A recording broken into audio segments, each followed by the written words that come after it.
Bonjour. Bonjour à tous, bienvenue pour ce webinaire de la CARSAT Aquitaine consacré à l'accompagnement de vos publics pour vous, nos partenaires sociaux et institutionnels.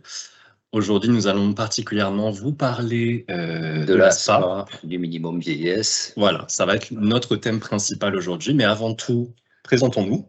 Eh bien, Cyril Lhomme, conseiller retraite itinérant pour le département des Pyrénées-Atlantiques. Donc, voilà. Quentin Bouttigny, conseiller retraite et chargé d'intervention également pour la région, pour le département de la Gironde. Et aujourd'hui, nous sommes accompagnés de Sonia Lagrange et de Marielle Rivéran pour la modération, et qui on salue. Sonia, salut Marielle. Et également à la production de ce webinaire de Wilfried Dumez, Aurélie Vignol et Jean-François Gobert. On remercie également. Alors, pour une écoute optimale, on vous conseille, on a désactivé vos micros. Et vous avez donc, si vous avez une question, j'espère que vous en aurez, vous pouvez utiliser l'onglet questions-réponses. Donc, Sonia et Marielle seront là pour vous répondre en direct sur le fil de discussion. Et certaines questions seront retenues pour qu'on puisse, nous, y répondre donc à l'issue de ce webinaire, dont je vous rappelle, le thème est le minimum vieillesse, c'est l'ASPA. Donc, voilà, je pense qu'on va pouvoir commencer. Donc, notamment avec le sommaire. Voilà, donc effectivement, ça va véritablement être centré sur ces deux notions-là. En plus de passer un petit moment, une fois qu'on aura pu passer le point réglementaire, quelques petits rappels sur l'accompagnement de votre public, comment est-ce que vous pouvez, avec efficacité, les rediriger vers ces prestations-là.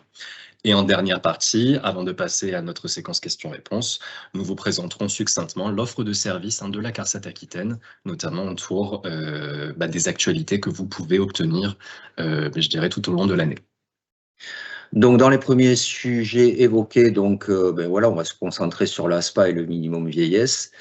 Donc, en fait, on a fait cette présentation parce qu'on s'est aperçu que dans les médias, on parlait souvent de minimum vieillesse, d'ASPA, et que, en fait, le public que l'on reçoit souvent mélange un petit peu tout et ne sait pas trop ce que c'est. Donc, on voulait voilà, apporter ces précisions de façon à ce que ça soit clair pour tout le monde et qu'on ait tous le même discours. Donc, l'ASPA, c'est l'allocation de solidarité de personnes âgées, donc une allocation qui permet d'avoir un minimum de ressources avec des conditions bien particulières pour son obtention.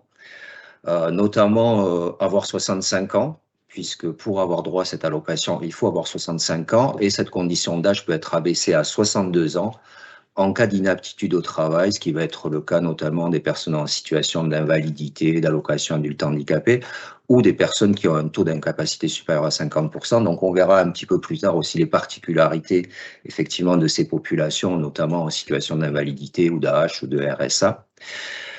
Quand on parle d'ASPA, il faut obligatoirement être titulaire d'une retraite. Tout à fait, donc c'est retraite personnelle ou également une pension de veuvage, une retraite de réversion, et il est absolument nécessaire que l'assuré qui souhaite bénéficier de l'ASPA, il ait fait étudier et liquider l'ensemble de ses prestations, puisque c'est une prestation de solidarité qui ne peut venir qu'en complément de droits, des droits acquis qui, eux, doivent être mis en service.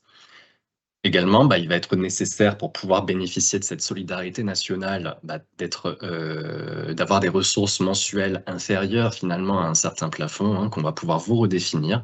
Et ce plafond, il va différer, Cyril, qu'on soit seul finalement en ménage. Oui, bien évidemment, puisque comme c'est une allocation de solidarité, une allocation soumise à condition de ressources, nous avons un plafond pour les personnes seules qui est de 1 034,28 € et un plafond de ressources pour les couples qui est de 1 605,73 €. Donc ça, c'est les barèmes de 2025. Donc bien évidemment, cette allocation, on étudie, la première chose à faire, c'est d'étudier bien sûr la recevabilité du dossier, à savoir si la personne réunit bien les conditions d'âge, si elle a bien fait valoir tous ses droits, etc. Et après, on va étudier les différentes ressources. Une des particularités de l'ASPA aussi, c'est qu'il y a une condition de résidence qui est assez importante puisqu'on fait des contrôles là-dessus. C'est-à-dire qu'il faut résider au moins 9 mois au cours de l'année civile sur le territoire français. Et comme je viens de le préciser, on fait régulièrement des contrôles de ressources. Donc attention en cas de contrôle à bien répondre dans les temps, bien fournir les justificatifs. de façon à ce que l'on ne suspende pas cet ASPA, parce que c'est toujours plus compliqué de suspendre et de rétablir plutôt que de répondre régulièrement aux courriers qui sont envoyés. Juste avant de revenir effectivement sur les conditions d'âge, attention, comme toute prestation de la CARSAT Aquitaine, le versement n'est pas automatique, il faut en faire la demande. Oui. Donc il faut faire une demande d'ASPA, il faut faire un dossier si on veut pouvoir bénéficier de ce minimum vieillesse. La petite particularité, on va le développer aussi, Quentin, donc c'est la récupération. Tout à fait, hein. Les sommes qui sont versées au titre de l'ASPA peuvent être sujettes à récupération sur la succession du coup du bénéficiaire. Ok. Alors, pour véritablement détailler, puisque c'est vrai qu'on vous dit que l'ASPA, c'est une prestation finalement supplémentaire qui peut se débloquer quand l'assuré est titulaire d'une pension, mais quels sont-elles ces titres de pension et surtout à quels âges on peut y prétendre selon la pension que l'on a. Donc vous voyez finalement, il y a en vérité 2 créneaux, et ce sont des créneaux à partir desquels on peut déclencher l'ASPA de manière volontaire, quand même sur demande, hein. À partir de 62 ans, c'est un âge en fait qui va regrouper en majorité toutes les situations qui ont trait à de la retraite anticipée, notamment autour des sujets de santé. Le handicap, effectivement. Voilà, donc on va y retrouver toutes les personnes qui ont demandé des retraites personnelles au titre de l'inaptitude au travail.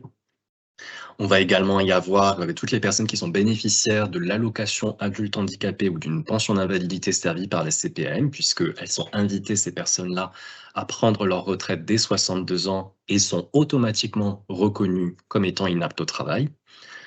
On va également y avoir dans cette catégorie-là la retraite personnelle pour incapacité permanente. Alors l'incapacité permanente, Cyril, c'est quand on a finalement une rente accident du travail ou maladie professionnelle avec un taux compris supérieur à 10%. Après, il y a des cas particuliers entre les taux entre 10 et 20% et au-delà de 20%. Ouais. Mais c'est effectivement lié à une rente accident du travail ou maladie professionnelle. Donc vous voyez, ça fait quand même déjà tout un panel de prestations qui suivent finalement l'état de santé de l'assuré, qui peuvent faciliter l'accès, en tout cas anticiper l'accès à l'ASPA dès 62 ans. Dernier point pour la situation de santé, il y avait également bien sûr la retraite anticipée des travailleurs handicapés. Et là, on va penser à des personnes qui bénéficient d'une reconnaissance. Alors à l'époque, c'était la Cotorep, maintenant c'est la MDPH, des reconnaissances de qualité de travailleurs handicapés, généralement sur la majorité de la carrière pour bénéficier de ce titre de pension. Et sinon, on se retrouve effectivement avec une possibilité de demander cet ASPA à partir de 65 ans. Mais la condition, bien évidemment, c'est d'avoir mis en paiement sa retraite, donc qu'elle soit à taux plein ou à taux minoré, peu importe, puisque c'est une allocation qui va venir en complément de la retraite pour arriver à ce fameux minimum vieillesse. Et donc, dans tous les cas, effectivement, quand il n'y a pas d'inaptitude, on peut y prétendre dès l'âge de 65 ans. Donc, on va dire pour tout le monde, possibilité de demander à bénéficier de cette allocation dès 65 ans. Pour parler des conditions, véritablement être précis. Donc, la condition de ressources, c'est quand même la chose primordiale. C'est la nature de cette prestation de venir compléter de faibles ressources pour son bénéficiaire. Et comme on vous a présenté précédemment, il y a un distinguo à effectuer entre la situation d'un bénéficiaire qui va en faire la demande et qui est seul, et un bénéficiaire qui est en ménage. Et donc, vous voyez que le plafond de ressources, Cyril l'a déjà mentionné, il est différent. 1 034,28 € pour un bénéficiaire seul et 1 605,73 € pour un ménage. Donc, ça veut dire que sur le formulaire, on le présentera en suivant, il y a bien des encarts pour le bénéficiaire et son éventuel conjoint-conjointe. Et ce sont des ressources qui doivent se déclarer sur 3 mois avant l'intervention finalement de la demande.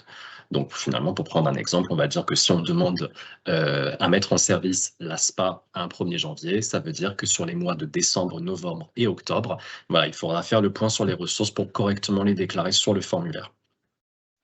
La condition de subsidiarité, c'est vraiment quelque chose de très important. D'ailleurs, dans tous les dossiers à l'ASPA, il y a une case à cocher où on vous demande si vous avez fait valoir tous vos droits.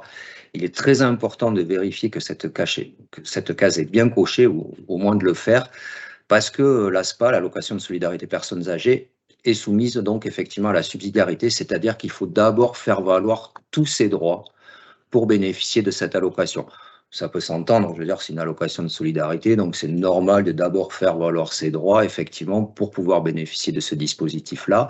Mais attention, ça veut dire aussi que quand on va faire un ASPA couple, par exemple, les deux personnes composant le couple vont être obligées de faire valoir tous leurs droits. Donc ça veut dire parfois de demander une retraite avec abattement, mais de façon à ce que l'ASPA puisse être servie et qu'on puisse garantir ce minimum de ressources, donc de 1 605 € pour un couple ou de 1 034 € pour une personne seule. Donc c'est vraiment attention, et faites vraiment attention dans les dossiers à bien cocher cette case où voilà, c'est marqué avec vous fait valoir l'ensemble de vos droits, donc il faut bien cocher oui, et si ce n'est pas le cas, faire valoir vraiment l'ensemble des droits, c'est-à-dire retraite complémentaire, retraite de réversion, etc. C'est vraiment une condition d'ouverture des droits pour cette allocation. Tout à fait, et on appuie véritablement sur ces deux conditions dans le contexte d'une demande de grouper, du coup, dans un couple, parce que c'est quand même la majorité des erreurs qui peuvent se glisser sur les dossiers. Et de rejet, oui. Une mauvaise considération ou de mauvaise déclaration des ressources du conjoint et également de son panel de prestations auxquelles il doit véritablement prétendre pour que, même si finalement c'est pas lui qui en fait la demande initialement, l'ASPA puisse être mise en service dans le couple. Ça n'est pas possible. C'est effectivement une grosse cause de rejet ou d'incompréhension parfois, parce que voilà, il suffit que cette case ne soit pas cochée pour que le dossier puisse être rejeté. Donc vraiment, on attire votre attention là-dessus. Et c'est ce que nous donnent comme conseil nos collègues qui traitent les dossiers, qui nous disent sensibiliser les assurés à bien cocher effectivement sur les dossiers cette condition-là. Des conditions, il y en a d'autres, et notamment, on a la condition de régularité de séjour. Hein. Oui. Donc la régularité de séjour, en fait, c'est pour penser notamment, parce que toute personne qui a la nationalité française, finalement, va échapper de manière automatique à cette condition-là. Mais quand on pense à un demandeur qui peut être étranger, il est nécessaire finalement que, au moment de la demande, il soit détenteur d'un titre de séjour qui permette le travail sur une durée d'au moins 10 ans, à compter du point de départ de l'ASPA. Ça aussi, ça peut des fois poser problème dans les demandes, donc attention, l'ASPA est véritablement soumise à cette condition de régularité de séjour, mais il y a quand même quelques exceptions à faire. Hein. Oui, notamment pour les réfugiés, les apatrides de la protection subsidiaire et aux personnes ayant combattu pour la France dans certaines conditions. Donc, il y a certaines dérogations, après à chacun de se renseigner, bien évidemment. Et comme on l'a évoqué tout à l'heure, une condition de résidence, hein, pareil, qui est vraiment très importante, et donc qui veut dire qu'il faut avoir une présence sur les territoires nationaux de 9 mois dans l'année. Donc, cette présence est nécessaire pour l'attribution et le service de la prestation. Et comme je l'ai précisé, attention, on fait des contrôles. Ouais. Ce qui paraît normal aussi, hein, puisqu'on est un organisme qui verse des prestations, c'est normal qu'à un moment donné, on fasse des contrôles aussi. Donc voilà, répondez bien au courrier quand on vous fait des demandes, etc., de façon à éviter encore une fois une rupture, puisque c'est une rupture de ressources à ce moment-là, quoi. Et surtout, attention si vous accompagnez du public qui peut déjà avoir son ASPA en service depuis plusieurs années, puisque cette condition de résidence, finalement, avec la réforme de 2023, elle a évolué. Ouais. On était initialement à 6 mois de résidence obligatoire sur le sol français pour bénéficier de l'ASPA, et depuis la réforme de 2023, on est passé à 9 mois. Donc ça peut créer un petit écart des fois de compréhension. Si jamais le sujet arrive, voilà, il faut que vous soyez en mesure de pouvoir dire du coup à vos assurés, à vos usagers, que cette condition a évolué. La grosse particularité de l'ASPA, hein, on peut le dire, c'est, voilà, et puis ça va être sujet de discussion, sujet parfois de renonciation à l'ASPA, c'est la récupération sur succession, puisque le principe de l'ASPA, c'est que les sommes qui sont versées à ce titre-là sont récupérées sur la succession de la locataire, mais uniquement si la succession est supérieure à 107 616 €, donc pour les métropolitains, et 150 000 € pour Guadeloupe, Guyane, Martinique et Réunion. Ça veut dire que en fait, les prestataires, les personnes bénéficiaires de l'ASPA, au moment de leur décès, s'il y a une succession supérieure à 107 616 €, ben, la succession, les enfants, les héritiers peuvent être amenés à rembourser la part qui dépasse ces 107 600 €, 616 €. Donc ça aussi, hein, réforme 2023, hein, puisque… oui, avec ajustement des barèmes, voilà. Effectivement. Il Faut noter que dans le cas, finalement de la succession et lorsqu'on possède un bien immobilier, la caisse peut se positionner pour demander de prendre une hypothèque provisionnelle, hein, pour simplement, s'assurer de la solvabilité de l'assuré qui bénéficie de l'ASPA au moment de son décès. Tout à fait. Et c'est une grosse évolution parce que 2023, le seuil de récupération était à 39 000 €. Donc, ce qui veut dire que beaucoup de personnes, en fait, ne demandaient pas l'ASPA parce que finalement, 39 000 €, c'est pas énorme, hein. Non. On peut vite avoir une succession qui dépasse les 39 000 €. Dès qu'on avait une habitation principale, en fait, on Par tombait quasiment par de exemple. tête. Tandis que là, avec un seuil de récupération qui passe à 107 000 €, c'est vrai que ça permet quand même de garder une succession possible pour les héritiers sans qu'il y ait forcément un remboursement très important. Et surtout, on va rembourser sur ce qui dépasse. Comme encore une fois, c'est une allocation de solidarité. Bon, voilà, c'est important, cette récupération sur succession, d'en prendre compte. De toute façon, dans chaque attribution d'ASPA, les éléments sont communiqués à l'assuré de façon à ce qu'il ait vraiment connaissance de ces modalités de récupération. Quelque chose qui est peut-être pas bien su au niveau de l'ASPA également, je pense que ça mérite qu'on le mentionne, c'est qu'à contrario d'une retraite qui, une fois qu'elle est ouverte, son but c'est de persister dans son service, l'ASPA, si on en fait la demande à la caisse, finalement on peut la suspendre ou même en faire l'annulation. Oui, bien sûr, il suffit, pour X ou Y raison, une rentrée d'argent, par exemple, suite, je ne sais pas, à un héritage, on peut demander la suspension de l'ASPA et entamer le remboursement de l'ASPA de façon à ce qu'après, il n'y ait pas de récupération sur succession. Tout à fait. C'est vraiment une allocation de solidarité, c'est vraiment une allocation qui permet à un moment donné d'avoir un minimum, on va dire, garanti pour avoir un minimum de revenus. Alors, pour constituer ce dossier d'ASPA, donc on l'a dit, il faut en faire la demande. C'est ça, par voie de formulaire. Le formulaire, vous pourrez le retrouver, vous verrez sur notre site internet, on vous glissera le lien dans le fil de conversation. Et puis bien évidemment, il y a des pièces réglementaires à présenter pour la constitution de ce dossier. Bon, ce sont les classiques. Ouais, classique, pièce d'identité, un RIB. Bon, de toute façon, c'est toujours assorti d'une retraite. Donc, normalement, on a vos références bancaires, les derniers avis d'impôt sur le revenu. Et comme c'est une allocation qui est soumise à condition de résidence, les justificatifs de domicile récents, donc quittance de loyer des 3 derniers mois ou facture d'énergie, de façon à ce qu'on puisse bien vérifier effectivement que vous résidez bien sur le territoire français. En cas pour nos demandeurs qui seraient hébergés, pas de souci. À ce moment-là, il faut une attestation de l'hébergeur avec sa pièce d'identité. Donc, c'est une attestation sur honneur, qui sera nécessaire pour qu'on puisse, toujours pareil, justifier de la bonne résidence de l'assuré sur le territoire français. Voilà, donc on peut penser effectivement aux personnes qui sont hébergées gracieusement par des tiers ou des connaissances de la famille ou des amis. Et après, on peut également penser aux personnes qui bénéficient d'une domiciliation. Aussi, tout à fait. Au niveau des centres communaux d'action sociale. Voilà, c'est quand même une condition d'avoir une adresse pour pouvoir déclencher cette prestation-là, mais il est possible pour une personne malheureusement qui n'est pas forcément de domicile fixe de bénéficier de l'ASPA tant qu'elle est domiciliée à un CCAS. Tout à fait, à ce moment-là, le CCAS ou la mairie va pouvoir compléter cette attestation d'hébergement et qui va nous servir de justificatif pour l'étude du dossier. Tout à fait. Un simulateur? Oui, en fait, pour estimer, parce que c'est vrai que dans tous ces chiffres-là, et des fois, faire le point sur les ressources, ça peut être un exercice un petit peu complexe. Donc, ce qu'on vous propose, c'est pour tester l'éligibilité de vos usagers à obtenir l'ASPA, peu importe le montant que ça va représenter, vous pouvez tout à fait naviguer sur le site internet www.mesdroitssociaux.gouv.fr pour finalement utiliser le simulateur et voir s'il pourrait effectivement bénéficier de ce service. Pour déposer le dossier, donc, c'est un dossier papier. Donc, le formulaire, vous le trouverez sur le site de l'assurance retraite, comme tous les formulaires en fait de l'assurance retraite. Vous pouvez nous le transmettre de manière dématérialisée. Également. Donc, ça pose aucun souci. Donc, bien faire attention puisque comme c'est une allocation soumise à condition de ressources, comme l'a dit Quentin, on va vous demander de justifier. Donc, c'est déclaratif.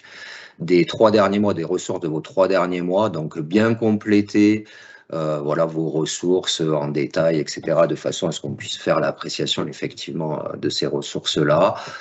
Compléter le dossier, fournir les justificatifs, nous le transmettre soit de manière dématérialisée ou par courrier, de façon à ce qu'on puisse faire l'étude de ce dossier. On appuie sur les ressources, sur le fait que non seulement donc il y a effectivement des ressources courantes à intégrer, hein, sur les 3 derniers mois, donc l'argent qu'on a disponible finalement de manière mensuelle. Il faut également y placer toutes les valeurs mobilières et immobilières en possession de l'assuré pour qu'on puisse éventuellement, nous les réimputer comme ressources. Il y a une prise en compte, hein, pour déterminer le montant de l'ASPA. Donc véritablement déclarer toute valeur que l'assuré possède, hormis La maison d'habitation, la résidence principale. voilà, la résidence principale, mais autrement, effectivement, il va falloir déclarer à la fois s'il y a un petit PEL, un compte épargne, s'il y a des actions, s'il y a d'autres biens, souvent, il n'y aura pas besoin de demander l'ASPA.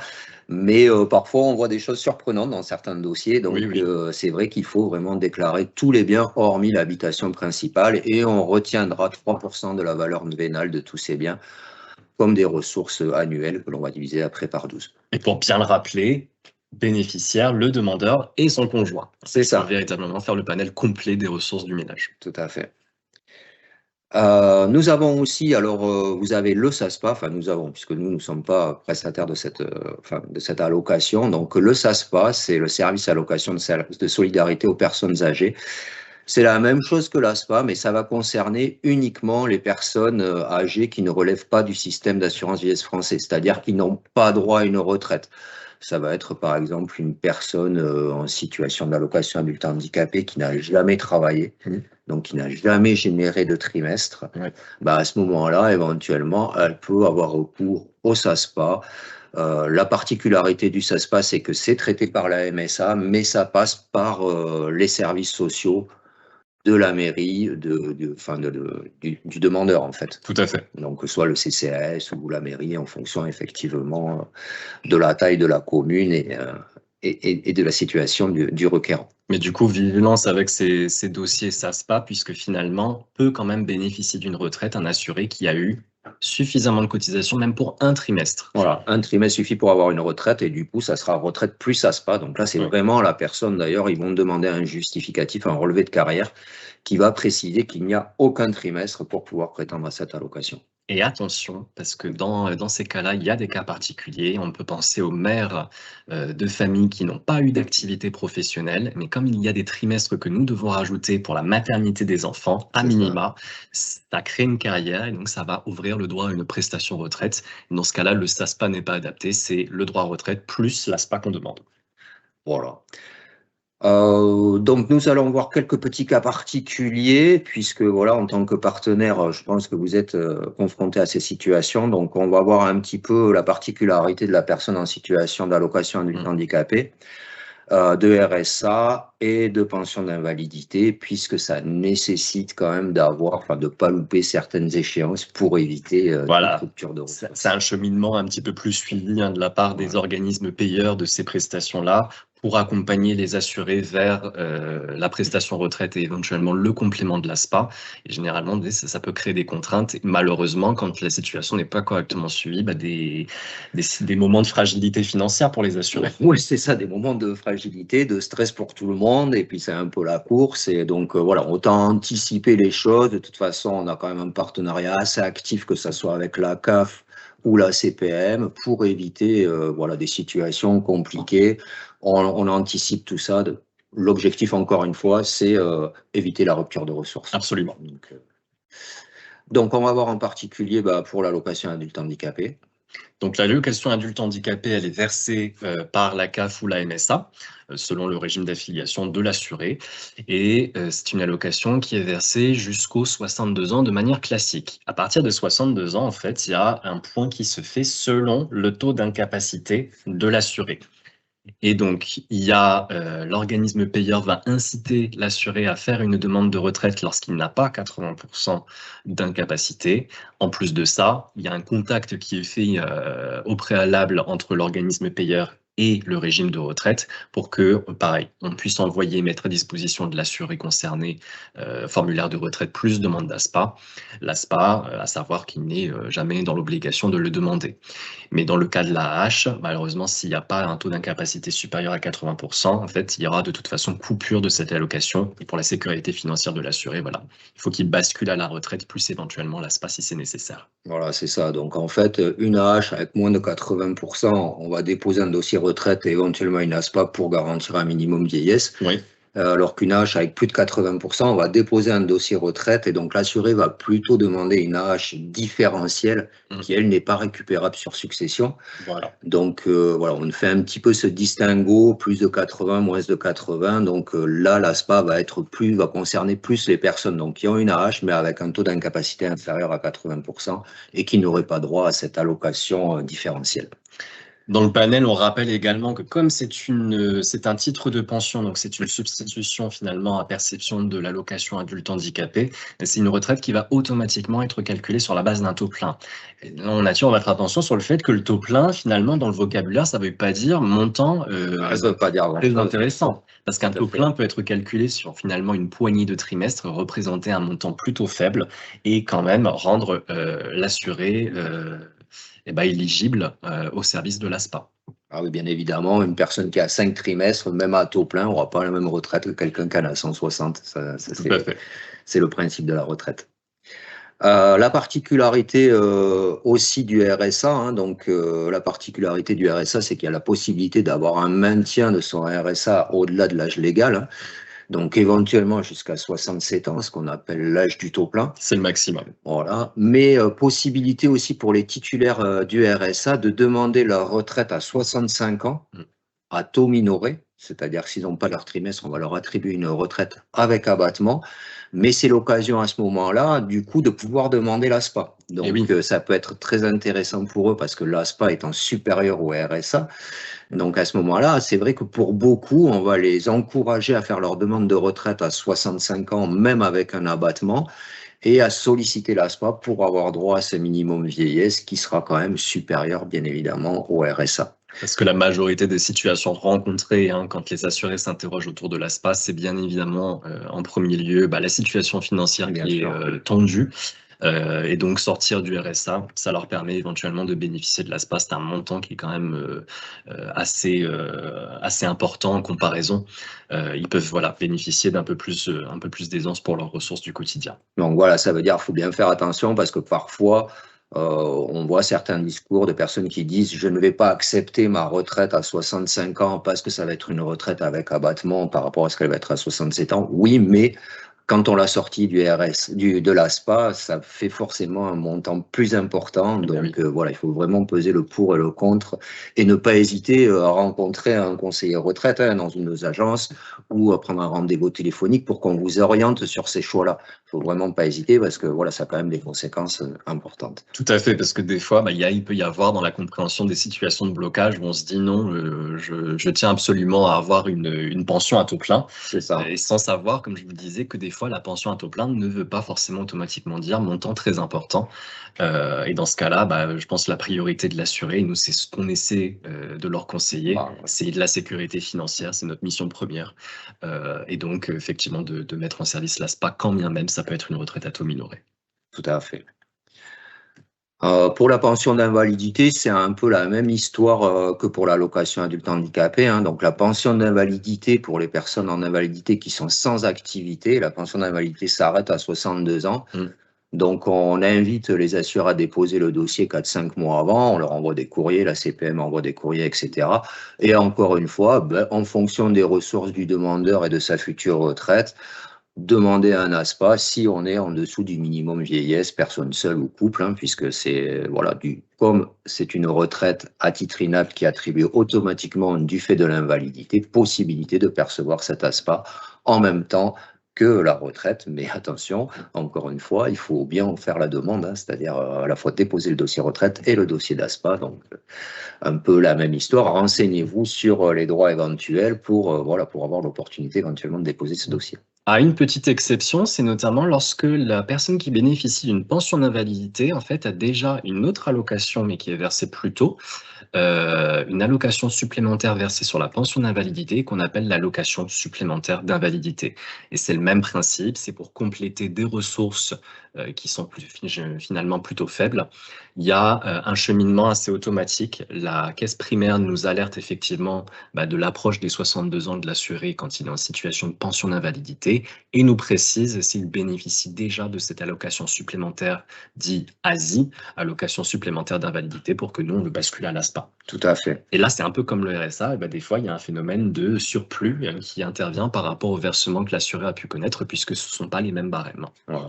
La seule particularité qu'on peut signaler pour les pensions d'invalidité, pour les personnes qui sont en activité, c'est le seul cas où ils ont la possibilité de continuer à percevoir leur invalidité éventuellement jusqu'à 67 ans, tant qu'ils sont en activité. Par contre, s'il n'y a pas d'activité, là, il y a obligation de déposer 4-5 mois avant les 62 ans, encore une fois, pour éviter la rupture de ressources. Voilà, et dans ces cas-là, c'est vrai que la continuité d'activité, ça peut être un sujet intéressant pour certains assurés, puisque quand ils sont affiliés à une entreprise en situation d'invalidité, il y a parfois des prévoyances qui leur permettent de prétendre à un montant un petit peu supérieur. Ça leur permet déjà d'aller plus loin.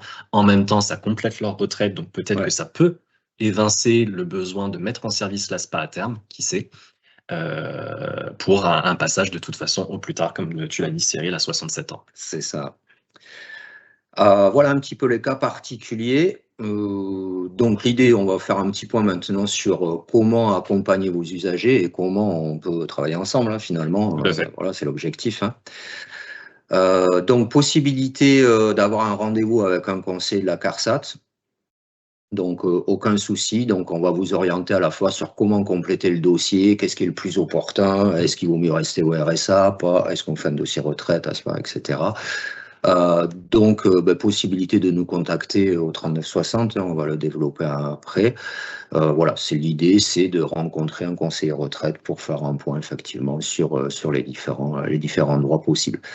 On a des agences. On a des permanences également sur le territoire, partout dans la région. On est accessible, on est disponible par téléphone. C'est ça, et en visio aussi depuis les France Services. Donc, on fait beaucoup de plus en plus de rendez-vous visio avec nos partenaires des France Services. On va développer un petit peu. Et voilà, vous avez la possibilité aussi de prendre rendez-vous en ligne, donc sur le site de l'assurance retraite. Directement, en fait, dès qu'on a un espace personnel, on a accès au créneau de rendez-vous avec les différents motifs. Alors, il y a un motif spécifique pour le calcul, ou du moins la réception du dossier ou de la demande d'ASPA, ou même des demandes de renseignements à ce sujet-là. Et une fois finalement qu'on a choisi son motif, on atterrit sur tous nos lieux d'accueil au niveau de la CARSAT, la possibilité, comme Cyril le dit, de prendre le rendez-vous de manière téléphonique et également en visio, mais là, ça passe davantage par les France Services directement. Et c'est à ne pas négliger. On sait qu'on est en période de forte sollicitation au niveau des rendez-vous, particulièrement les rendez-vous physiques. C'est dû à l'actualité aussi. Tout à fait. Les rendez-vous visio, il faut quand même savoir que, parce que des fois, en le proposant aux assurés, de prime abord, c'est pas la modalité qui est préférée. On préférerait tous être reçus de manière physique, et on le comprend. Et le rendez-vous visio permet déjà de casser un petit peu la barrière de la distance que l'appel téléphonique peut représenter. Et surtout, en fait, c'est un canal qui actuellement, pour l'instant, est réservé et verrouillé pour les maisons France Service. Donc, il y a quand même assez souvent des places à prendre pour ça. Tout comme le rendez-vous téléphonique, hein, franchement, ne pas bouder le rendez-vous téléphonique. Hein, c'est pas une plateforme téléphonique qui répond, c'est des conseillers retraite, c'est-à-dire que c'est les mêmes qui pourraient vous recevoir en agence à Pau, à Mont-de-Marsan, à Bordeaux, etc. Donc, ils ont accès à votre dossier. Il y a beaucoup de créneaux de rendez-vous téléphoniques. Et parfois, pour juste avoir une précision, se rassurer, voilà, autant utiliser un rendez-vous téléphonique qu'un rendez-vous physique où il n'y a effectivement pas énormément de place non plus. C'est ça.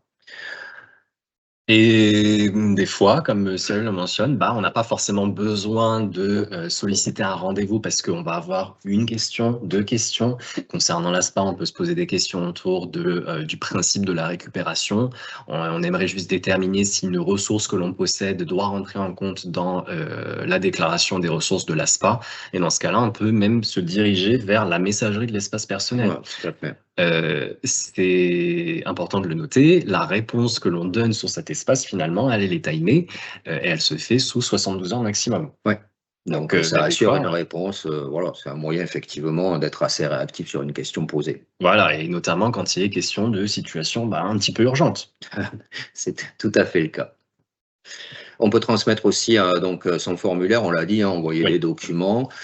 Et voilà, ne pas hésiter aussi à utiliser le réseau France Service. Donc le réseau France Service, c'est des partenaires très, très important pour nous, voilà, qui ont pour mission non pas de vous renseigner sur vos droits à retraite ou sur vos droits à spa, mais par contre de vous accompagner à créer un espace personnel, à imprimer un dossier, à le transmettre voilà, de manière dématérialisée, à faire une demande de retraite, puisqu'on l'a dit aussi, hein, l'ASPA est toujours assortie d'une demande de retraite, donc ils peuvent vous accompagner à faire une demande de retraite en ligne, hein, on le rappelle. Les demandes de retraite en ligne sont des demandes multi-régimes, hein, donc qui permettent voilà, d'être très réactifs quant à l'ouverture de dossiers. Donc voilà, utilisez le réseau France Service pour vous accompagner sur nos outils numériques, hein, donc sur le site de l'assurance retraite. On les forme pour ça, mais encore une fois, voilà, c'est pas des conseillers retraite non plus, ils sont là pour vous accompagner sur l'aide au numérique. Leur première mission, c'est véritablement l'accès à nos services et l'accompagnement pour le dépôt de dossiers. C'est aujourd'hui, quelque part, l'une de nos meilleures parades à la fracture numérique. Tout à fait. Du public qui peut se trouver éloigné de la technologie ou même tout simplement des lieux d'accueil que nous, on propose, à une France Service, toujours à 20 minutes, 30 minutes de son domicile. D'ailleurs, on vous salue s'il y en a qui sont là, hein, puis merci pour votre travail, franchement, vous êtes super efficace. Donc, il y a des maisons France Service dans tous les départements, hein. Alors, on ne va pas vous dire, voilà, il y en a une, un machin, un truc à bidule, hein. Donc, voilà, si vous allez sur Internet, Maison France Service de Dordogne, vous avez toutes celles de Dordogne. On a, pareil, un réseau en Gironde, nous avons un réseau dans les Landes, le Lot-et-Garonne, le Pyrénées-Atlantique, voilà, divisé en deux avec la partie Pays Basque, Béarn. Voilà, donc n'hésitez pas aussi à envoyer les usagers vers les maisons de France Service, qui encore une fois sont des partenaires quand même très efficaces dans notre mission. Pour prendre le point suivant, en fait, on va vous présenter avec Cyril rapidement l'offre de services partenaires spécifique pour vous qu'on peut vous mettre à disposition. Ça va passer notamment par 2 points. Et pour ce faire, on va directement naviguer sur le site internet de la CARSAT Aquitaine. Alors, on va pouvoir accéder au site internet www.carsat-aquitaine, que je l'écrive correctement. Tu as beaucoup plus vite, mais beaucoup de fautes. Hein. .fr, carsat-aquitaine.fr. Et sur notre site internet, vous avez un onglet sur la page d'accueil partenaire qui va vous permettre d'accéder à la newsletter partenaire. Alors, qu'est-ce que c'est la newsletter partenaire? La newsletter partenaire, en fait, elle va nous donner toute l'actualité. L'actualité de la CARSAT, effectivement. Donc, ça peut être, je ne sais pas, les prochains webinaires qu'on va organiser, par exemple, ça peut être une intervention que l'on va faire à la radio, puisqu'on intervient un petit peu sur les radios bleues d'un peu tous les départements. C'est vraiment l'actualité. Vous allez retrouver les liens aussi avec l'assurance retraite pour avoir l'accès à la législation, ce qui est important ces temps-ci. Dans ces temps de un petit peu mouvance, on va dire, réglementaire. Donc, justement, des focus même sur les nouveautés. Voilà, les focus sur les nouveautés. Bon, nous, on s'en sert aussi, faut le dire. Voilà, c'est mis à jour en temps réel. Donc, ne pas hésiter à s'inscrire, à recevoir cette newsletter. Tout à fait. En complément, encore une fois, dans l'espace partenaire, il faut savoir qu'on a également accès, c'est le biais que vous allez pouvoir utiliser pour retrouver le replay de ce webinaire, mais en fait le répertoire de tous les webinaires qui ont été réalisés jusqu'à aujourd'hui à la CARSAT Aquitaine, avec également l'agenda prévisionnel des webinaires qui sont encore à venir. Donc on peut retrouver tout ça sous l'espace partenaire retraite webinaire. Et enfin, dernier point, et c'est un point à ne pas négliger, c'est le bien vieillir pour les retraités. Il faut savoir que la CARSAT Aquitaine développe beaucoup d'activités de prévention autour de ce sujet-là. On est en partenariat avec une association, plusieurs associations, qui vous proposent des ateliers bienvenus à la retraite, mais après, il y a même des ressources disponibles pour être accompagné par le service social en cas de situation difficile, ou même des prestations extra-légales dont il faut faire la demande, rencontrer un agent, un assistant social de la CARSAT Aquitaine pour pouvoir faire le point sur sa situation et éventuellement pouvoir débloquer des financements ponctuels. Beaucoup de services disponibles. L'assurance retraite, effectivement, ce n'est pas que la retraite, c'est aussi tout ce qu'il y a autour, et effectivement un accompagnement à la fois avant et après par différentes actions. C'est toute la vie de l'assuré finalement. On va arriver sur la fin finalement de notre présentation. Donc, on va vous proposer avec Cyril un petit QR code. Je pense que vous reconnaissez l'exercice pour donner votre avis. C'est ça. Et puis, on va pouvoir répondre aux petites questions que nous ont sélectionnées gentiment Marielle et Sonia. Alors, au niveau des questions, et Sabine qui nous demande quelles sont les conditions pour prétendre à une retraite anticipée du fait d'une reconnaissance de qualité de travailleur handicapé. Vaste sujet. Donc, la retraite anticipée, il faut, pour les travailleurs handicapés, il faut réunir plusieurs conditions et notamment, on va exiger une durée de trimestre cotisé avec la reconnaissance travailleur handicapé. Alors, c'est plus compliqué que ça parce que ça va être avec la reconnaissance de travailleur handicapé jusqu'en 2016 et à partir de 2016 avec un taux d'incapacité supérieur à 50%. Et à chaque fois, il va falloir réunir peut-être 90 trimestres et cumuler ces 90 trimestres cotisés en situation de handicap. Ouais. Donc, c'est vraiment du cas par cas. Je vous invite à consulter le tableau sur le site de l'assurance retraite. Voilà, il y a des lignes pour chaque année. C'est vraiment du cas par cas. Il faut prendre un rendez-vous et qu'on fasse une étude. On ne peut pas donner les conditions comme ça. C'est possible d'avoir une retraite dès 55 ans dans certaines situations. Mais voilà, ce qu'il faut retenir, c'est que quelqu'un qui est reconnu travailleur handicapé dans les 5 dernières années n'aura pas droit à ce dispositif-là, puisqu'il faut cumuler une durée avec la reconnaissance travailleur handicapé et un taux d'incapacité supérieur à 50%. Et si le sujet est abordé par vos usagers, c'est quand même assez systématique, la nécessité de les rediriger vers nous pour qu'on puisse faire l'étude, parce que sur même un rendez-vous, c'est pas forcément possible d'établir la possibilité d'un assuré de partir en retraite anticipée pour handicap. Par contre, on va pouvoir déclencher la procédure qui va étudier sa possibilité de le faire. Et c'est le fruit d'un travail qui est quand même assez impliqué. C'est un dossier, il faut fournir tous les justificatifs, qu'on étudie effectivement la concomitance entre les trimestres cotisés et les périodes de handicap. Donc oui, c'est une demande qui se fait. De toute façon, c'est une demande d'attestation. Avant de faire le dossier, on fait une demande d'attestation où on va préciser si les droits sont ouverts ou pas. Tout à fait. Donc voilà pour ça. La réponse courte, finalement, c'est de dire inviter les assurés à nous contacter. Venez nous rencontrer, c'est ça. Alors, une autre question par justement la France Service de Pontac. Concernant les biens immobiliers, est-ce que la résidence principale compte pour l'ASPA? Non, la résidence principale ne compte pas. Et non, elle ne compte pas pour l'attribution et la détermination du montant de l'ASPA. Par contre, vous l'avez bien compris, c'est quand même une valeur qui va pouvoir être retenue quand il va être question de succession. Forcément, ça fait partie de l'actif successoral. Hein, donc voilà, autant ça ne compte pas dans les ressources pour déterminer les droits, c'est-à-dire savoir si on a droit à l'ASPA ou pas, autant bien évidemment ça va être retenu dans la succession, donc toujours pareil avec un seuil de récupération supérieur à 107 000 €. Voilà. Alors, autre question. Est-ce qu'il y en a d'autres?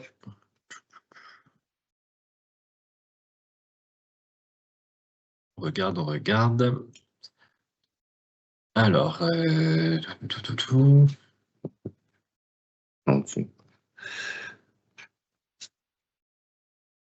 Bonjour, nous dit Marine. Les agents fonctionnaires qui se retrouvent en retraite au titre de l'invalidité peuvent-ils prétendre à l'ASI puis ensuite à l'ASPA si ces ressources sont inférieures au plafond? Alors, pour les agents fonctionnaires qui se retrouvent en retraite, peuvent-ils prétendre à l'ASI? Je dirais, adressez-vous d'abord à votre régime de fonction publique, d'abord à voir avec eux. Hein, je veux dire, voilà, les fonctionnaires. Nous, la CARSAT, c'est la Caisse d'assurance retraite santé au travail des salariés du secteur privé et des travailleurs indépendants. Donc, on ne gère pas la fonction publique. Et non. Donc, d'abord, à voir avec effectivement votre régime de fonction publique. Voilà, c'est vrai qu'il y a un phénomène où parfois on peut être amené à rencontrer du public dont la dernière activité relève des régimes des fonctionnaires. Il y en a plusieurs. Malheureusement, on n'est pas particulièrement adéquat pour répondre autour de leurs droits fonctionnaires. Autant de fonctions publiques, autant de droits, donc voilà. Alors, autre question de Virginie. Peut-on déposer une demande pour une personne présumée absente? Ça va poser problème en fait. Difficile, surtout si elle est présumée absente, vu qu'il y a quand même une condition de résidence, une condition de régularité de séjour, etc. Ça me paraît un peu compliqué. Après, je ne sais pas, il faut voir, il faudra peut-être que cette personne-là prenne un rendez-vous pour préciser sa question. Oui. Pour rappel, la notion de disparition pour une personne physique, hein, c'est à compter du déclenchement d'un an. Et vous l'avez compris, ça va devenir incompatible avec la nécessité d'être en mesure de justifier sa présence sur le territoire sur au moins 9 mois dans une année civile. Là, ça paraît pas très faisable, hein. Effectivement. Hop. Eh ben, écoutez, je pense que nous avons fait le tour des questions que vous puissiez avoir concernant ce webinaire. Voilà, en espérant que tout était clair. Et puis voilà, hein, ce qu'il faut retenir, c'est que nous sommes là aussi, hein, donc ne pas hésiter en cas de doute à nous rencontrer, à prendre un rendez-vous, à nous solliciter un rendez-vous physique, téléphonique, pour qu'on puisse vous accompagner. Encore une fois, la finalité dans ces histoires d'ASPA et de minimum vieillesse, c'est de garantir un minimum de ressources, d'assurer cette pérennité, aussi d'éviter les ruptures. Donc voilà. Donc maintenant, vous savez que le terme à utiliser, c'est plus le minimum vieillesse, c'est l'ASPA. Là-dessus, on vous salue, on vous remercie pour avoir suivi ce webinaire.